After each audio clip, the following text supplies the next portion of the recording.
Luke Combs is now one of the most successful and prolific recording artists in the music industry. Believe it or not, he's even catching up to the legendary Garth Brooks. He's breaking streaming records, setting new standards in radio, and continually building on his success. However, there was a time not too long ago when Luke Combs faced rejection from a very popular TV show, The Voice. Combs was told he wasn't interesting enough to appear on the show and was ultimately rejected. Blake Shelton, who is a judge on The Voice, has recently opened up about this rejection.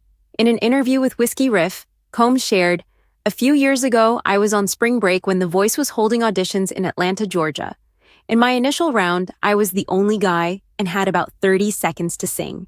I made it to the next round, which took place at a studio, and then made it to the subsequent cut. They narrowed it down from about 10,000 to 200 people. After that, you don't know if you made it onto the show for several months. Despite making it through these rounds with the producers, I received a letter saying I wasn't interesting enough for the show's ratings, so I didn't make it. But this experience gave me confidence, knowing I was good enough to make it through all those producer auditions. It's clear now that The Voice missed out on one of the biggest stars in the industry. Blake Shelton, who is still a judge on the show, has weighed in on the situation. He shared that Combs kept his rejection letter and used it as motivation. Shelton suggested that if Combs still has that letter, he should frame it and hang it next to his first triple platinum record. Blake Shelton reflected, "Luke told me the story when the three of us were together this past January. He shared it with Gwen and me since she's also a coach on the show. It's pretty embarrassing for the show.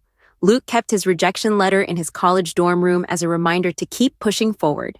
If he still has that letter, he should frame it and place it next to his first triple platinum album. No kidding." Blake Shelton's admission highlights how the show overlooked a future superstar. Meanwhile, Luke Combs continues to achieve great success, winning Male Vocalist of the Year at the CMA Awards 2 years in a row. He's also claimed victories at the ACMs, CMAs, CMT, and Billboard Music Awards. His album, What You See Ain't Always What You Get, is a global #1, and his newest deluxe edition came out last October. Luke Combs is breaking records and reaching new heights. Thanks for joining me today at Country Cast. If you're new here, make sure to subscribe and turn on notifications so you don't miss any breaking news and updates. We'll see you all very soon.